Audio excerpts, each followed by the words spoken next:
rugby en fauteuil roulant se faisait autrefois appeler le murder ball en raison de son jeu agressif. C'est aujourd'hui un vrai sport d'élite qui a fait son entrée officielle aux Jeux paralympiques de Sydney en 2000. Ce sport a été créé dans les années 1970 à Winnipeg par des athlètes quadriplégiques. Il connaît la croissance la plus rapide de tous les sports en fauteuil roulant au monde. Si plusieurs règles régissent cette discipline, le but du jeu est fort simple. Amener le ballon dans la zone adverse. Les joueurs offensifs ont pour mandat de traverser les lignes des opposants avec le ballon. Les joueurs défensifs doivent tout simplement les stopper. Bref, un sport physique rempli de délicatesse. Pour en parler, on rencontre Daniel Paradis, un athlète qui joue dans l'équipe canadienne depuis 1999. Ceux qui jouent au rugby sont des gens qui ont des limitations.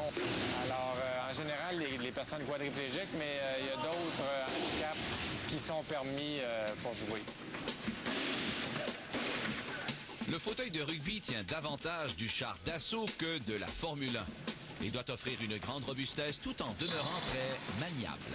Au début, le sport était beaucoup moins de contact qu'il l'est aujourd'hui. Alors maintenant, on a besoin des fauteuils très robustes. Alors c'est très important de toujours améliorer son positionnement dans le fauteuil. Puis la seule façon de le faire, c'est avec un soudeur ou un fabricant de chaises qui est disponible pour nous régulièrement. Et quelqu'un qui s'y connaît en fauteuil de rugby, c'est Stéphane Charbonneau. Il s'y connaît parce qu'il les fabrique lui-même. Stéphane est un patenteux qui a travaillé sur des fauteuils électriques avant de se spécialiser dans les chaises de rugby. À ce jour, il a conçu environ 200 fauteuils pour des athlètes handicapés. Il les vend au Québec, au Canada et à travers le monde. Le fauteuil roulant est fait d'aluminium, qui est ultra léger, pour diminuer le poids, vu que c'est des quadraplégiques qui ont moins de force, il faut que ça soit le plus léger possible, avec beaucoup de tubulures pour garder la force, vu que c'est un sport de contact.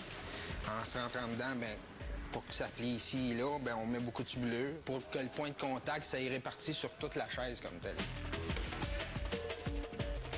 Il y a plusieurs modèles de fauteuils en rugby. Il y en a 2 modèles ici en ce moment, qui est le offensif et le défensif.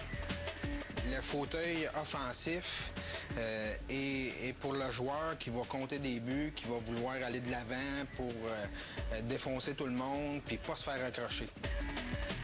Ce type de fauteuil est très robuste.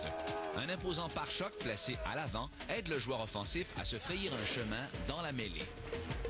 Le fauteuil défensif est pour sa part équipé d'un pare-choc accrocheur qui sert à freiner la progression des attaquants.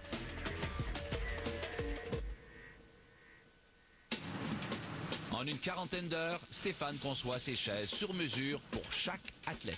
J'ai 13 mesures importantes qu'il faut que je prenne, qui sont les mesures pour le positionnement du fauteuil, pour que le gars s'aille assis confortablement puis qu'il s'aille à son plein potentiel pour jouer. Ça prend la largeur de l'assise, la profondeur de l'assise, la hauteur de la pupille, la largeur des roues pour sa poussée. C'est tout important. La roue est protégée pour pas qu'il y ait d'intrusion.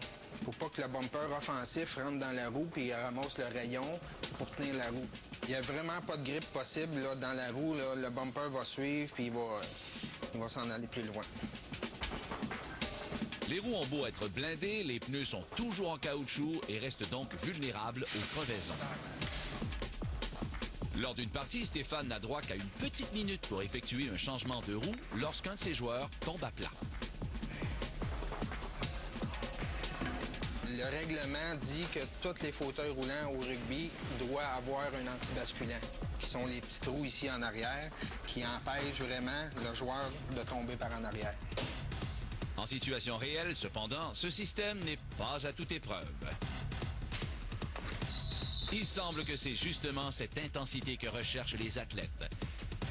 Chacun sa tasse de thé.